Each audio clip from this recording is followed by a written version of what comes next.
Hello all, welcome back to my channel Arshi's tasty kitchen. எல்லாரும் எப்படி இருக்கீங்க ஃப்ரெண்ட்ஸ்? எல்லாரும் நல்ல சேஃபாகவும் ஹாப்பியாகவும் இருப்பீங்க நம்புறேன்.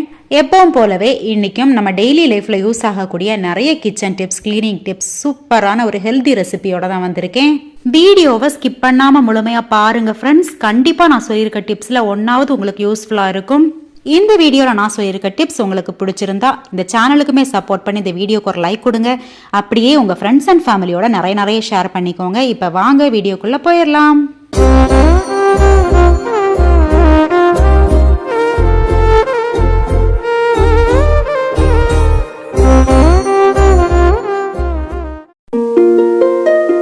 நம்ம எல்லார் வீட்லையுமே மோஸ்ட்லி இந்த மாதிரி இடிகள் வச்சிருப்போம். மிளகு, ஜீரகம், இஞ்சி, பூண்டு தட்டுறதுக்கெல்லாம் கிச்சன்ல இந்த இடிகள் ரொம்பவே யூஸா இருக்கும். இந்த இடிகள்ல இந்த மாதிரியே நம்ம நைட்டு வச்சுட்டு தூங்கும் போது இதுக்குள்ள கரப்பாம்பூச்சி, பல்லி எல்லாம் அதிகமா போறதுக்கு வாய்ப்புகள் உண்டு. இதை அவாய்ட் பண்றதுக்கு என்ன பண்ணலாம்னா, இந்த மாதிரி ஒரு பெரிய சைஸ் கப் எடுத்துக்கோங்க. இதை அப்படியே உரல் மேல கவுத்தி போட்டுருங்க.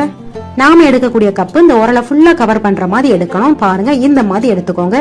இந்த மாதிரி டெய்லி நைட்டு தூங்க போகும்போது நீங்க செஞ்சுட்டு தூங்குனீங்கன்னா இடிகளுக்குள்ள பூச்சி, பல்லி எதுவுமே போகாது. இந்த டிப் உங்களுக்கு கண்டிப்பா யூஸ்ஃபுல்லா இருக்கும்னு நினைக்கிறேன். முருங்கைக்காலை நம்ம ஒரு வாரத்துக்கு வாங்கி ஸ்டோர் பண்ணும்போது பார்த்தீங்கன்னா சீக்கிரமாகவே அது காஞ்சி போயிடும். நான் சொல்கிறேன், இந்த மெத்தடில் ஸ்டோர் பண்ணி பாருங்கள். ஒரு வாரம் இல்லைங்க, 2 வாரம் ஆனாலுமே ரொம்ப ஃப்ரெஷ்ஷாக இருக்கும்.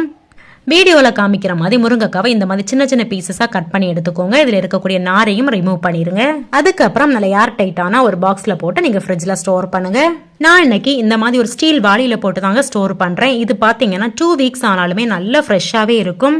இந்த மாதிரி தூக்கு வாளிலாம் நம்ம போட்டு ஸ்டோர் பண்ணும்போது இதோட மூடியை ஓப்பன் பண்ணுறதுக்கு ரொம்ப கஷ்டமாக இருக்கும். நான் வீடியோவில் காமிக்கிற மாதிரி இந்த வாளியோட மூடியில் இந்த மாதிரி விரல் விட்டுட்டு இந்த மாதிரி நீங்கள் ஓப்பன் பண்ணீங்கன்னா ஈஸியாக ஓப்பன் பண்ணிடலாம். ரொம்ப யூஸ்ஃபுல்லாக இருக்கும். ட்ரை பண்ணி பாருங்க. நாம என்னதான் புட்டு அடிக்கடி செஞ்சாலுமே ஒரு சில நேரங்கள்ல பாத்தீங்கன்னா புட்டு ரொம்ப சாஃப்டா வராது. நான் சொல்ற இந்த மெத்தட ட்ரை பண்ணி பாருங்க. புட்டு செம சாஃப்டா வரும். நான் இன்னைக்கு ராகி புட்டு தான் செய்ய போறேன். எப்பவும் போல ராகி மாவுல கொஞ்சமா உப்பு சேர்த்து தண்ணி தெளிச்சு விட்டு பிசைஞ்சு எடுத்தாச்சு. என்னதான் கையால பிசைஞ்சாலுமே அங்கங்கேயா கட்டி கட்டியா இருந்த மாதிரி இருக்கும். இதுக்காக பாருங்க, மிக்ஸி ஜார்ல சேர்த்து பல்ஸ் மோட்ல ஒரு ஓட்டி எடுத்தாச்சு. இந்த மாதிரி பண்றப்ப நம்ம மாவு ஒரே போல ஈவனா மிக்ஸ் ஆகி வந்துடும். இப்ப பாருங்க, நம்ம புட்டு பொடி நல்லா சாஃப்டா இருக்கு.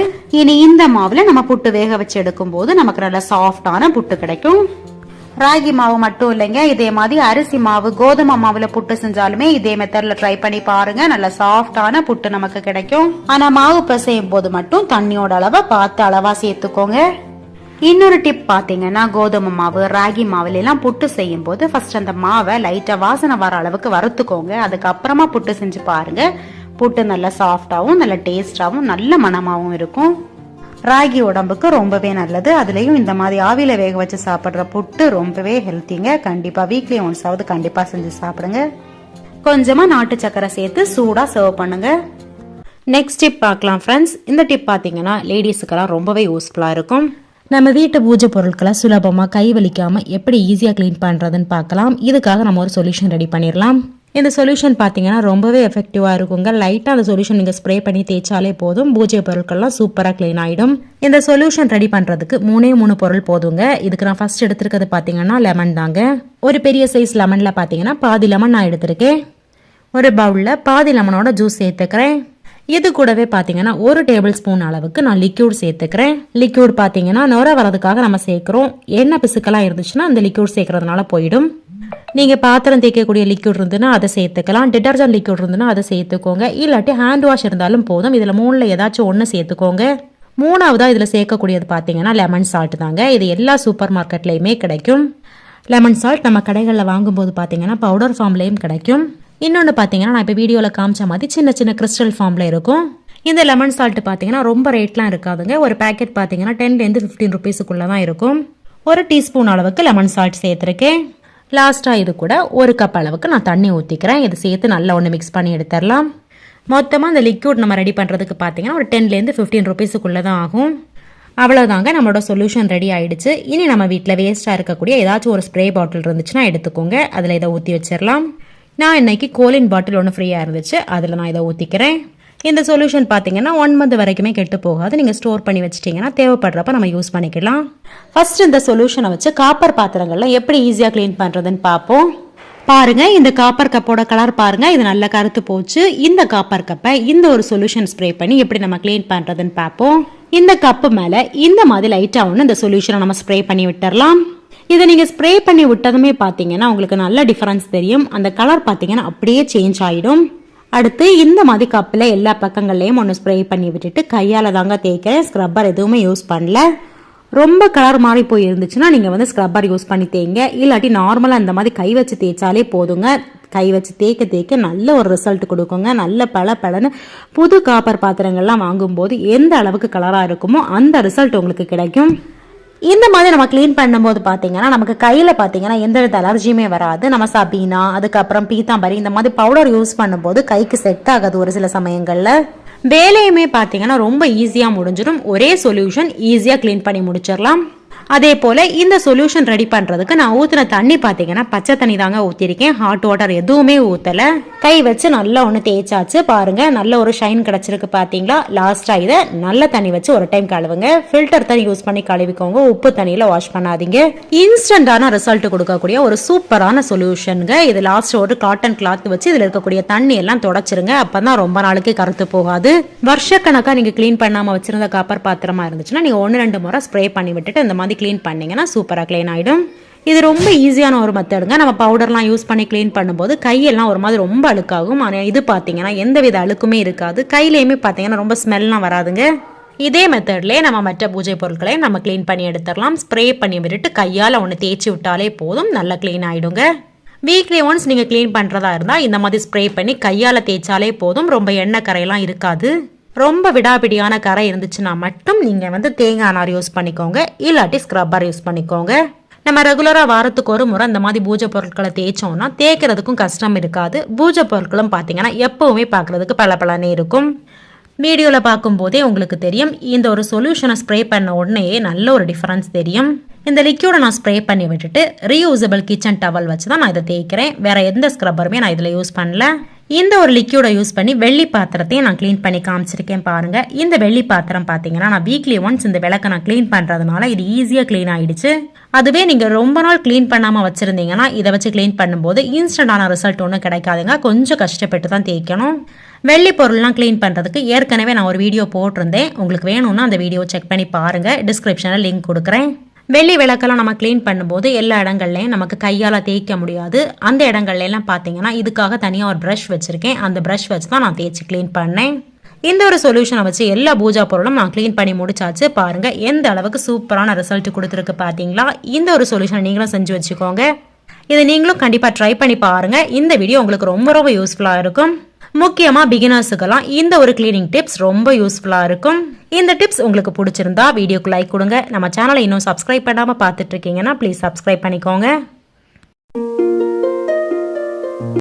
பார்க்க ரொம்ப கலர்ஃபுல்லாகவும் செம்ம டேஸ்டாகவும் ஒரு அல்வா ரெசிபி தான் பார்க்க போகிறோம். இது பார்த்தீங்கன்னா டிராகன் ஃப்ரூட் அல்வா. இது ஈஸியாக செஞ்சிடலாங்க. எப்படி பண்ணுறதுன்னு பார்ப்போம்.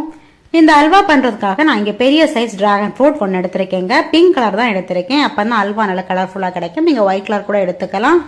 தோல் நீக்கிட்டு பார்த்தீங்கன்னா இந்த மாதிரி சின்ன சின்னதாக கட் பண்ணிட்டு இதை மிக்ஸி ஜாரில் சேர்த்து நல்லா பேஸ்ட்டாக நம்ம அரைச்சி எடுத்துகிட்டு வந்துடலாம். நல்லா நைஸாக அரைச்சி எடுத்துகிட்டு வந்தாச்சு. இது இருக்கட்டும். இப்போ இன்னொரு பவுலில் பார்த்தீங்கன்னா ஒரு 4 டீஸ்பூன் போல் கார்ன்ஃப்ளவர் மாவு சேர்த்துக்கிறேன். இந்த கார்ன்ஃப்ளவர் மாவு கூட பார்த்தீங்கன்னா கொஞ்சமாக தண்ணி சேர்த்து கட்டி எதுவும் இல்லாமல் நம்ம கரைச்சி எடுத்துடலாம். பாருங்க இந்த மாதிரி கட்டிகள் எதுவும் இல்லாமல் கரைச்சி தனியாக எடுத்து வச்சிடலாம். இப்போ நம்ம அல்வா செய்ய ஆரம்பிச்சிடலாம். நான் இங்கே எடுத்துருக்கிறது பார்த்தீங்கன்னா நான்ஸ்டிக் பேனுங்க. இதுக்கு பதில் நீங்கள் அடிகனமுள்ள பாத்திரம் ஏதாவது இருந்துச்சுன்னா கூட எடுத்துக்கோங்க. இதில் இப்போ ஒரு 2 டீஸ்பூன் போல நெய் சேர்த்து கொஞ்சமாக முந்திரியை நல்லா வறுத்து எடுத்துடலாம். முந்திரி லைட்டாக நிறம் மாறி வர அளவுக்கு மிதமான தீயில வச்சு நல்லா ஒன்று வறுத்து எடுத்துடலாம். முந்திரி செவந்ததுமே இப்போ இந்த கடாயிலேருந்து வேற ஒரு பாத்திரத்துக்கு மாற்றிடலாம். இப்போ இருக்கிற நெய்யிலேயே பார்த்தீங்கன்னா ஒரு 1/4 கப் போல அரிசி மாவு சேர்த்துக்கிறேன். அரிசி மாவு பார்த்தீங்கன்னா நம்ம இடியாப்பத்துக்கெல்லாம் யூஸ் பண்ணுவோம் இல்லையா, அந்த அரிசி மாவு தான் நான் சேர்த்துருக்கேன். இடியாப்பத்துக்கு சேர்க்கக்கூடிய அரிசி மாவு பார்த்தீங்கன்னா வறுத்ததா தான் இருக்கும். இருந்தாலும் இந்த நெய்யில போட்டு மறுபடியும் கொஞ்சமா நிறம் மாறுற அளவுக்கு வறுத்துடலாம். மிதமான தீயில வச்சு அரிசி மாவு ஒரு 2 நிமிஷம் போல வறுத்தாலே போதும். இப்ப இது கூட நம்ம அரைச்சி வச்சிருக்க அந்த டிராகன் ஃப்ரூட்டை சேர்த்துடலாம். ஆனா நம்ம இதை சேர்க்கறதுக்கு முன்னாடி அடுப்பை வந்து ரொம்ப ஃப்ளேமை கம்மி பண்ணி வச்சுக்கோங்க, இல்லாட்டி மேல தரிக்கும். ஒரு 5 நிமிஷம் போல மீடியம் ஃப்ளேம்லயே வச்சு நல்லா ஒன்று மிக்ஸ் பண்ணி விட்டுடலாம். இந்த ஃப்ரூட்டோட கலர் பார்த்தீங்கன்னா பார்க்கறதுக்கே ரொம்ப சூப்பரா இருக்கும். அதனால இதுல பண்ற அல்வாவுமே பார்க்கறதுக்கு ரொம்ப கலர்ஃபுல்லா இருக்கும். ஃபர்ஸ்ட் நீங்க கலந்து விடும்போது லைட்டா அந்த கரண்டியால நல்லா மசிச்சு விட்டு கலந்து விட்டுக்கோங்க. இல்லாட்டி பாத்தீங்கன்னா அரிசி மாவு அங்கங்கயா கட்டி கட்டியா இருந்த மாதிரி இருக்கும். ஒரு 5 நிமிஷம் போல நல்லா மிக்ஸ் பண்ணதுக்கு அப்புறமா நம்ம கரைச்சி வச்சிருக்க அந்த கார்ன்ஃபிளவர் மிக்ஸையும் இதோட சேர்த்தரலாம். கார்ன்ஃபிளவர் சேர்த்ததுமே பாத்தீங்கன்னா இது திக்காக ஆரம்பிச்சிடும். அதனால கைவிடாம கலந்து விட்டுக்கோங்க. இந்த மாதிரி நான்ஸ்டிக் யூஸ் பண்ணும்போது பாத்தீங்கன்னா அடியில ஒன்றும் பிடிக்காது.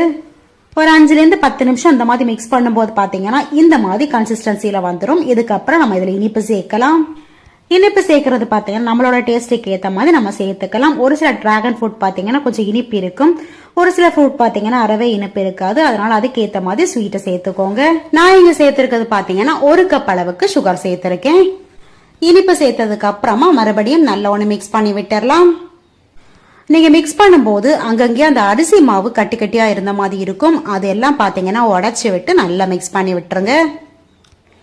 இப்ப இந்த ஸ்டேஜ்ல பாத்தீங்கன்னா நெய் சேர்க்க ஆரம்பிச்சிடலாம். ஃபர்ஸ்ட் கொஞ்சம் கொஞ்சமா நெய் சேர்த்து நம்ம கலந்து விட்டுறலாம். இப்ப பாத்தீங்கன்னா 1 டீஸ்பூன் அளவுக்கு நெய் சேர்த்து நல்லா ஒண்ணு மிக்ஸ் பண்ணி விட்டுறலாம். இந்த அல்வாக்கு நம்ம நெய் பாத்தீங்கன்னா அதிகமா சேர்க்கணும்ன்ற அவசியம் இல்லைங்க. ஒரு 2-3 டீஸ்பூன் அளவுக்கு நெய்யே போதுமானதுதான். ஆனா நம்ம சேர்க்கும் போது கொஞ்சம் கொஞ்சமா நெய் சேர்த்து நம்ம மிக்ஸ் பண்ணணும். இதுல இப்போ வாசனைக்காக 1 டீஸ்பூன் போல ஏலக்காய் தூள் சேர்த்துக்கிறேன். அல்வா இந்த மாதிரி கெட்டிப்பட தொடங்கினதுக்கு அப்புறமா பாத்தீங்கன்னா கைவிடாம கலந்து விட்டுக்கோங்க. இனி மறுபடியும் 1 டீஸ்பூன் போல நெய் சேர்த்து மிக்ஸ் பண்ணி விட்டுறலாம். நம்ம மற்ற அல்வாலாம் செய்யற மாதிரி ரொம்ப டைம் எடுக்காது. இந்த அல்வா பாத்தீங்கன்னா ஈஸியா செஞ்சு முடிச்சிடலாம். ஒரு 15 நிமிஷத்துக்குள்ளாலே இது முடிஞ்சிடும். இனி ஒரு 5 நிமிஷம் போல கலந்து விட்டாலே போதும், அல்வா பக்குவத்துக்கு வந்துடும். இந்த ஸ்டேஜ்ல நம்ம ஏற்கனவே வறுத்தெடுத்து வச்சிருக்க முந்திரி சேர்த்துக்கிறேன். முந்திரி தான் சேர்க்கணும்னு அவசியம் இல்லைங்க, நமக்கு பிடிச்ச எந்த நட்ஸ் வேணாலும் சேர்த்துக்கலாம். இப்ப அந்த அல்வாவோட முந்திரி நல்லா மிக்ஸ் ஆகுற மாதிரி ஒண்ணு நல்லா கலந்து விட்டுறலாம். பாருங்க பேன்ல ஒட்டாம கொஞ்சம் விட்டு வருது பாத்தீங்களா? இந்த ஸ்டேஜ்ல நம்ம ஃப்ளேம் ஆஃப் பண்ணிடலாம். நம்ம நான்ஸ்டிக்ல பண்ணனால பேன்ல எதுவுமே ஒட்டி பிடிக்காது, நல்லா சூப்பரா விட்டு வரும். இனி அல்வா செட் பண்ணக்கூடிய பேனை நம்ம கிரீஸ் பண்ணி எடுத்துடலாம். நான் ஒரு கிளாஸ் கண்டெய்னர் தான் எடுத்திருக்கேன். இதுல கொஞ்சமா நெய் அப்ளை பண்ணிக்கிறேன். இதுல இப்போ நம்ம ரெடி பண்ணி வச்சிருக்க அல்வாவை சூடா இருக்கும் போதே சேர்த்தரலாம். ஸ்பூன் வச்சு ஈவனா ஒன்னு ஸ்ப்ரெட் பண்ணி விட்டுட்டு மேலேயும் பாத்தீங்கன்னா கொஞ்சமா கேஷ்யூ சேர்த்துக்கிறேன். இப்ப இதுல இருக்கக்கூடிய சூடு கம்ப்ளீட்டா ஆறி வர டைம்ல பாத்தீங்கன்னா நம்ம அல்வா கட் பண்றதுக்கு செட் ஆகி வந்துடும். ஒரு 2 மணி நேரத்துக்கு அப்புறமா பாருங்க கண்டெய்னர்ல இருந்து சூப்பரா விட்டு வந்துடும். பாத்தீங்களா, பாக்குறதுக்கே செம்ம கலர்ல இருக்கும். இனி நமக்கு பிடிச்ச ஷேப்ல நம்ம கட் பண்ணி நம்ம சர்வ் பண்ணிட வேண்டியதான். இந்த அல்வா பாத்தீங்கன்னா பீஸ் போடுறதுக்கு சூப்பரா வருங்க. இதோட டேஸ்டுமே பிரமாதமா இருக்கும். கம்மியான நெய் தான் நம்ம சேர்த்திருக்கோம். பாக்குறதுக்கும் ரொம்ப கலர்ஃபுல்லா இருக்கிறதுனால நம்ம கிட்ஸ் எல்லாம் ரொம்ப விரும்பி சாப்பிடுவாங்க. டிராகன் ஃப்ரூட்டுமே நம்ம ஹெல்த்துக்கு ரொம்ப நல்லது. அரிசி மாவெல்லாம் சேர்த்து செஞ்சிருக்கிறதுனால இது பாத்தீங்கன்னா அதிகமான குவான்டிட்டிலே நமக்கு கிடைக்கும். ஒரு சில குழந்தைங்களுக்கு டிராகன் ஃப்ரூட்டோட டேஸ்ட் பிடிக்காது. அந்த மாதிரி குழந்தைங்களுக்கு இந்த மாதிரி அல்வாவை செஞ்சு கொடுங்க. கலரை பார்க்கும்போது ரொம்ப என்ஜாய் பண்ணி சாப்பிடுவாங்க. இந்த அல்வாவை நீங்க இன்னும் ட்ரை பண்ணது இல்லைன்னா கண்டிப்பா ஒரு முறையாவது ட்ரை பண்ணி பாருங்க. இந்த வீடியோல நான் சொல்லியிருக்க டிப்ஸ் ரெசிபி எல்லாமே உங்களுக்கு கண்டிப்பா யூஸ்ஃபுல்லா இருக்கும்னு நினைக்கிறேன். தேங்க்ஸ் ஃபார் வாட்சிங்.